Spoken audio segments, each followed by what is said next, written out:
The rookie nurse was on night shift when the Alaskan storm shut the world down. Wind howled, windows rattled. Marines joked it was a quiet night. Then the power dipped. The doors downstairs blew apart. Not thieves, not amateurs. Smugglers armed, organized, moving like they'd done this before. Marines rushed the hallway. Doctors froze. Someone yelled, "Get the nurse out of here." But Ava didn't move. She stepped into a darkened room. A single shot cracked through the storm. One smuggler dropped. Clean. No warning. No panic. Just precision. Another tried to run. Another shot. Silence spread through the hall. That's when the smugglers realized they hadn't broken into a hospital. They'd walked straight into her kill zone. Before we begin, if you enjoy intense medical military stories like this, take 2 seconds to comment where you're watching from and hit subscribe. Now, let me take you to Alaska. The wind never stopped screaming out here. It clawed at the corrugated steel walls of the military hospital like it wanted inside, rattling windows that had already frozen into milky sheets of ice. Snow piled high against the outer doors, burying the lower hinges, turning the building into a bunker by accident rather than design. Fort Glacier Medical Outpost sat 3 hours from the nearest town and farther still from anything resembling backup. The Marines stationed there joked that if something went wrong, help would arrive. Sometime next week, assuming the weather felt generous. That night, the weather did not. Ava moved down the hallway with a tray of 4 fluids balanced against her hip. Her steps quiet, measured, light blue scrubs, hair tied back tight, no rank, no visible history. Just another rookie nurse sent to a place nobody requested. She nodded politely as she passed 2 Marines leaning against the wall near triage. "Evening," one of them said, grinning. "Cold enough for you?" She gave a small smile. "Gets colder around 0300. The Marine blinked. "Yeah, how do you?" But she was already walking. No one noticed how she paused at the end of the corridor. Not long enough to look suspicious, just long enough to glance at the reinforced window overlooking the frozen runway. No one clocked the way her eyes tracked the snow drifts, measuring height, distance, visibility. No one noticed her fingers flex once like she was counting. They saw a nurse. They always did. The hospital was quiet in the way only remote places ever are. Not peaceful, just waiting. Monitors beeped steadily. A generator hummed beneath the floor, steady but strained. Outside, visibility dropped to less than 50 m as the storm thickened. Inside the command office, the Marine duty officer argued with a radio that refused to cooperate. "Say again, Control. You're breaking up." Static answered. Ava heard it through 2 walls and a closed door. Her hand tightened slightly on the tray. 10 minutes later, the first alarm chirped. Not the loud one, the small one. The kind most people ignored because it usually meant nothing. Motion sensor perimeter east. A Marine glanced at the screen. "Probably a fox," he muttered. "They get bold in storms." Another sensor tripped, then another. This time, Ava stopped walking.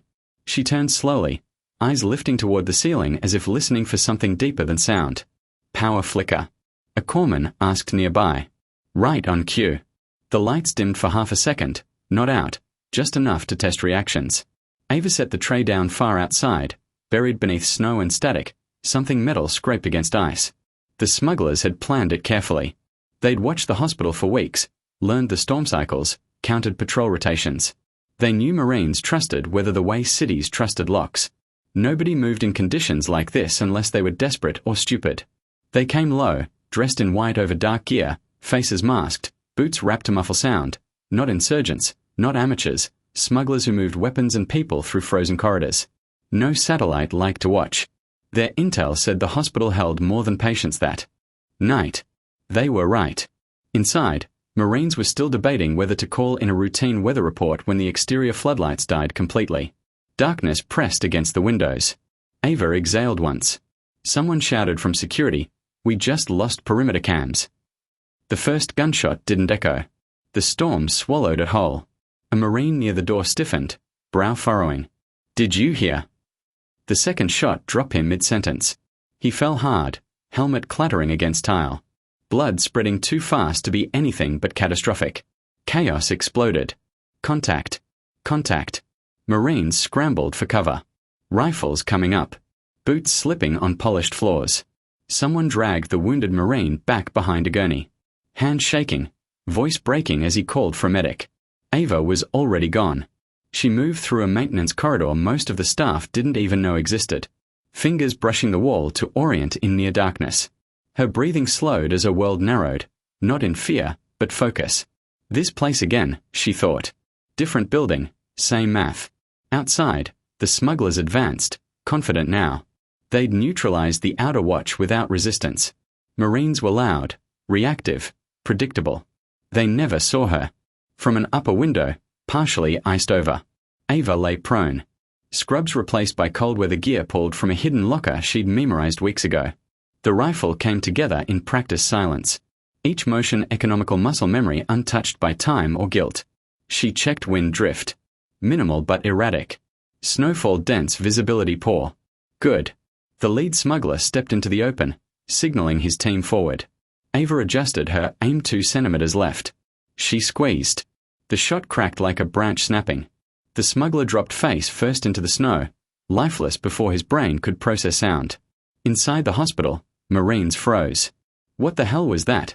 Someone shouted. Another smuggler fell backward, chest punched inward as if hit by a truck. He never touched the ground alive. Panic rippled through the attackers. They scattered, firing blindly into the storm, rounds chewing uselessly into ice and steel. Inside, a Marine whispered, stunned. Who's firing back? No one answered. Ava cycled the bolt. Third target, moving too fast. She waited, not rushed, not emotional. She fired again. 3 shots, 3 down, clean. She didn't count out of pride. She counted because numbers mattered. They always had. Inside the command room, a young Marine stared at the security feed in disbelief. Sir, I think someone out there is hunting them. The duty officer swallowed. We don't have a sniper assigned. Ava shifted position, already anticipating the smuggler's next move.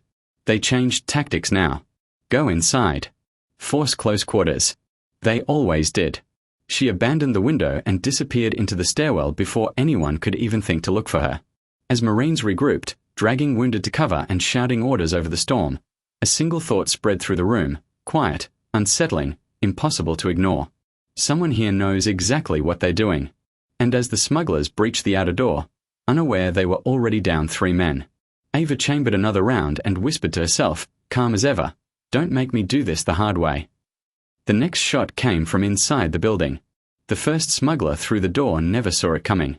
He kicked the emergency entrance open with a boot wrapped in white tape. Rifle up, breath fogging inside his mask, expecting panicked nurses and Marines scrambling to find cover. Instead, the light snapped back on.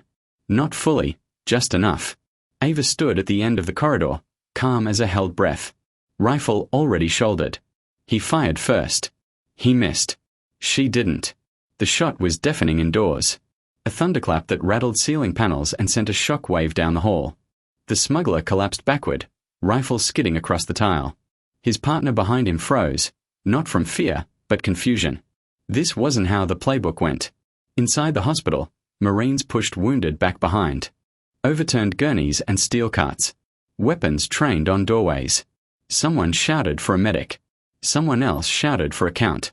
The storm outside howled louder, as if mocking the sudden order trying to take shape inside.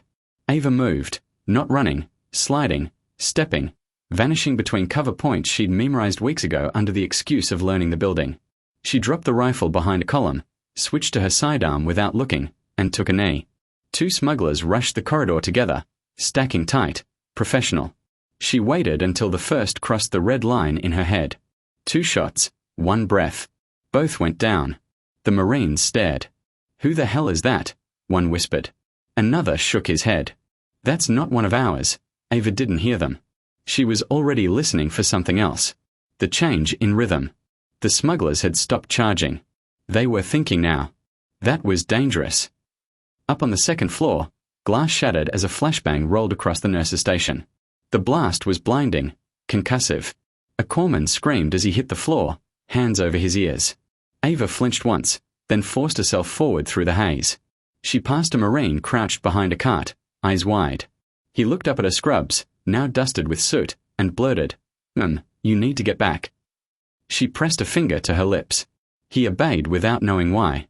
Around the corner, 2 smugglers swept the ward. Rifles tracking beds, checking shadows. They were hunting for something specific now. Not supplies, not prisoners. Ava recognized the behavior instantly. They were looking for the shooter. She leaned out, fired once, retreated before the echo finished bouncing. One smuggler went down, clutching his leg, screaming curses in a language she didn't bother identifying. The other sprayed rounds blindly, chewing through plastic curtains and bed frames. Ava waited. When he paused to reload, she ended it. 5. She took a breath slower this time. Somewhere deep in her chest, an old part of her woke up fully. The part that counted angles instead of heartbeats. The part that didn't ask permission. Downstairs, the Marine duty officer finally found his voice. All units, fall back to triage and hold. Whoever's engaging is buying us time. Buying time. Ava almost smiled. The smugglers regrouped in the loading bay, snow blowing in through the half-open door. Their leader slammed a fist into a steel crate. This was supposed to be quiet, he snarled. We are losing men. Another shook his head, eyes wild. This isn't Marines. Someone else is here. He was right. They tried a new approach. Smoke. Thick choking clouds poured into the hallways. Fire alarm shrieking. Sprinklers activated. Turning floors slick. Visibility worse. Perfect cover. Ava dropped prone, crawling beneath the smoke layer, breath steady, eyes burning but focused. She popped up behind a smuggler who was coughing, mask pulled loose. One strike, silent, 6. She dragged his body into a supply alcove and stripped the ammo without hesitation. Her radio crackled for the first time. Not Marine frequency. Ghost, a voice said, distorted by interference. We know you're there. Ava froze. That word hadn't been spoken aloud in years. She clicked the radio off and moved again before the voice could continue. On the roof, a smuggler slipped on ice and fell hard, cracking ribs against the edge. Ava took him before he could cry out. 7. Inside, Marines began to realize the pattern. Every time the smugglers advanced, someone dropped. Clean, fast, no wasted motion. A young Marine whispered, or creeping into his fear. Sir, whoever that is, they're not missing. The duty officer swallowed. No, they are not.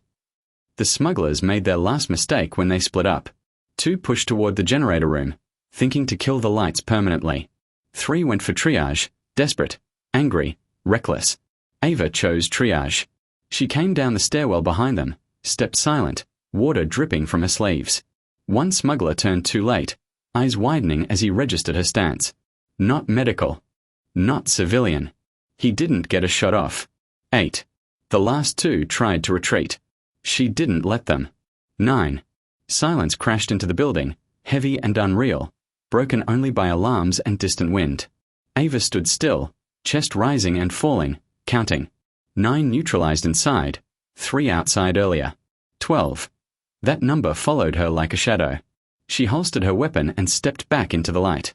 A Marine nearly shot her. Jesus. He lowered his rifle, staring at her, soaked scrubs, calm eyes. Who are you? Before she could answer, the sound of rotors cut through the storm. A helicopter descended toward the landing pad, snow spiraling violently. The Marine commander stepped off before the skids fully touched down, coat whipping, face set in stone. He took in the scene in seconds. The bodies, the damage, the Marine staring at one woman like she'd stepped out of a legend. His gaze locked on Ava. She met it evenly. He nodded once. Stand down, he ordered the room. Then louder, so everyone could hear. You're alive because of her. A murmur rippled through the Marines. Someone finally asked the question hanging in the air. Sir, she's a nurse. The commander didn't smile. She's not here as a nurse, he said. She's here so you don't die when things go wrong. Ava looked away. She hated that part. As medics moved in to treat the wounded and Marines secured the last entry points, the commander stepped closer, lowering his voice. You did what you had to, he said quietly. She nodded. They won't come back. How do you know? Because they learned. Outside, the storm began to ease. Just slightly.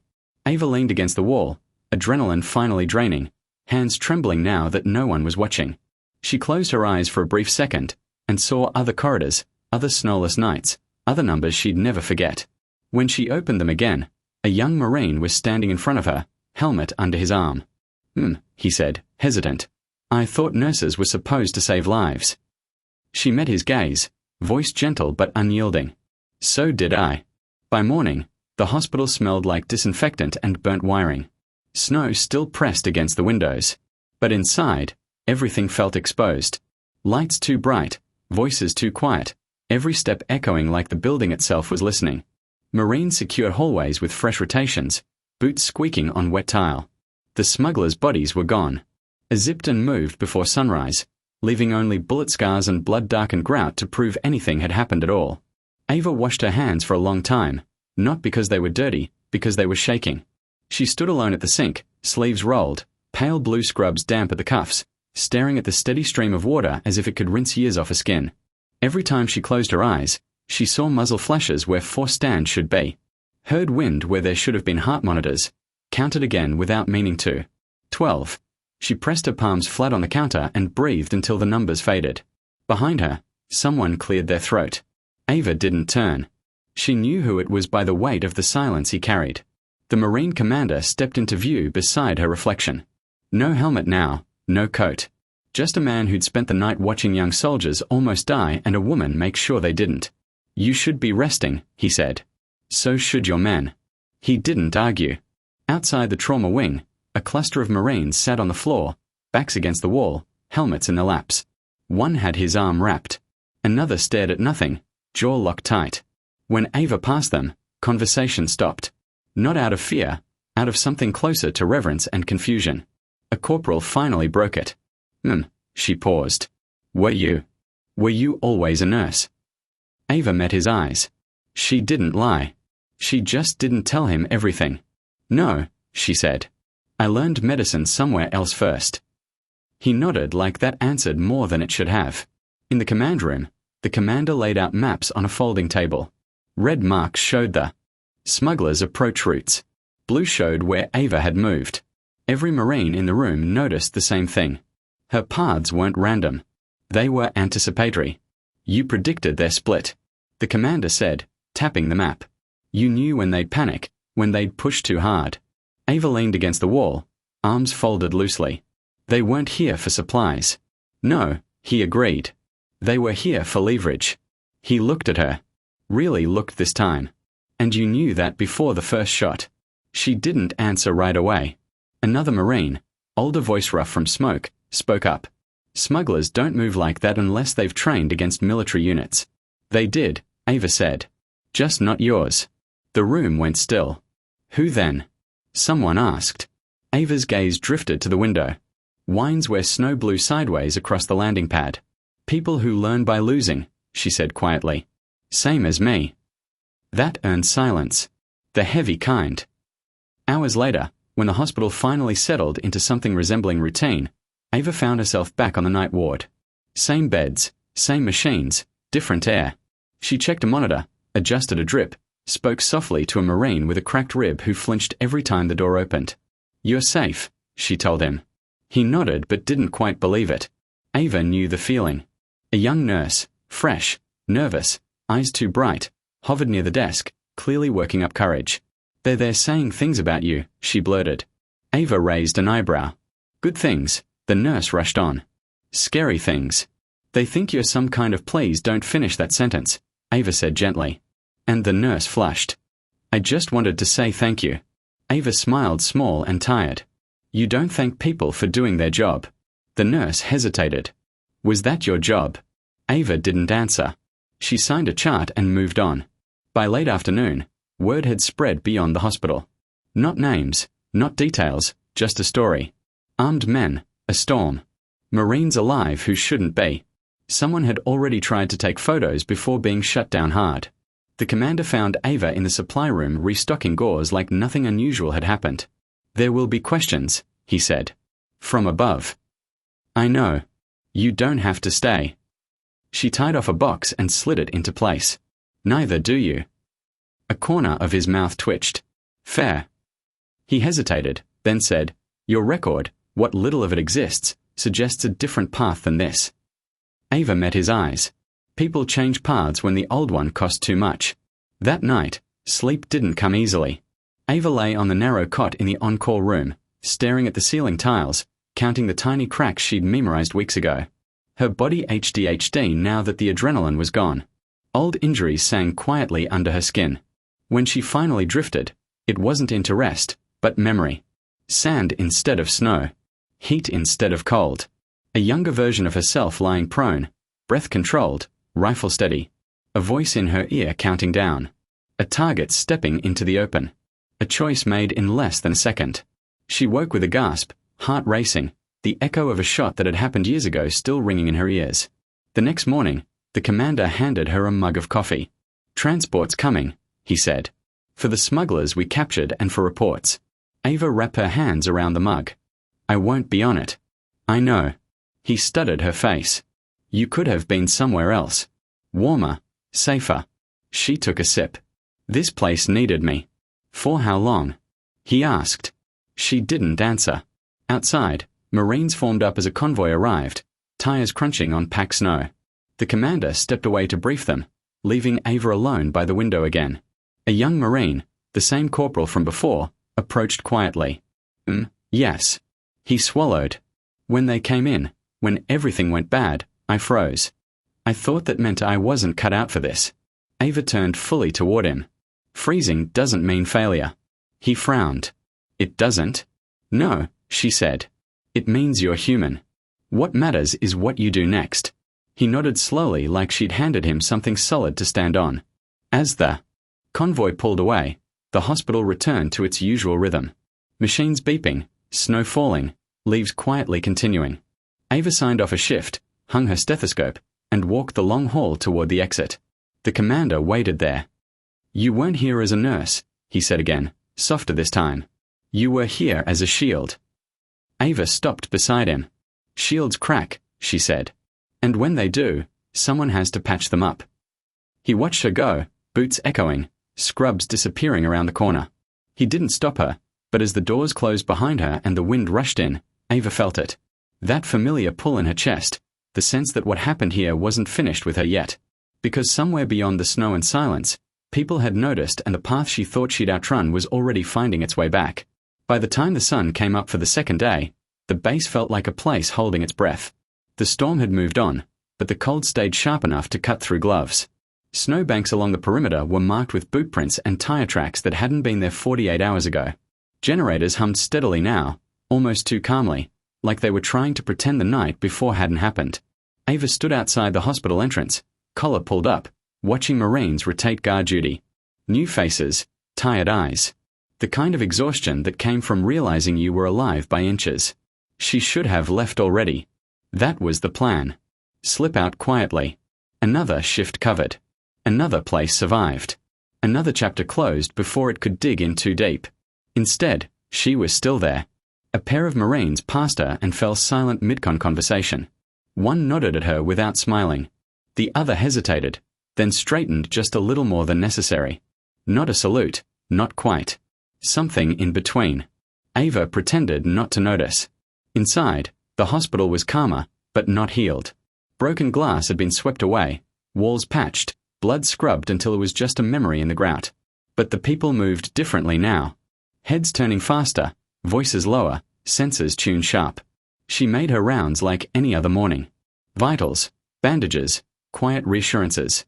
When she reached the room where the youngest Marine had been brought in, the one who'd frozen at the first shots, she found him sitting upright, boots on the floor, staring at his hands. "You're up early," Ava said. He looked up fast. "Didn't sleep." "Most people don't."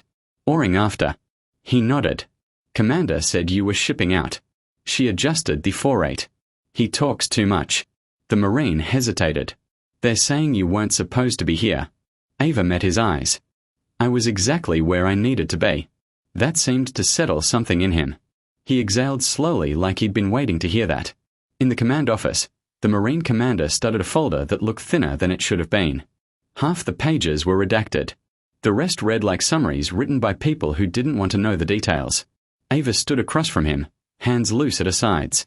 "They'll ask why you were placed here," he said. "They always do. They'll ask how you knew the smugglers' timing, their fallback routes, their mistakes," she shrugged. "Experience teaches patterns. And when they ask about your past," Ava's jaw tightened just enough to notice. "Tell them I'm a nurse who doesn't panic." He looked at her for a long moment. That won't satisfy them. It never does. A radio crackled on his desk. A voice reported in movement at the outer perimeter. Friendly accounted for. The commander acknowledged it, then leaned back. You saved 12 Marines last night, he said. Directly, indirectly, more. Ava didn't respond. You also killed 4 men. Her eyes flicked up. He held her gaze, not accusing, not absolving, just stating a fact. Smugglers, he continued. Armed, trained, dangerous, but still men. Ava's voice was quiet. I don't count kills anymore. The commander nodded. I thought you might say that. Outside, a transport helicopter thundered overhead, a snow swirling under its rotors. Ava felt the vibration in her bones before the sound faded into distance. That afternoon, word came down that higher command was sending a delegation, not investigators officially, but observers. People who asked polite questions and wrote careful notes. Ava didn't wait to meet them. She changed out of her scrubs, folded them neatly, and placed them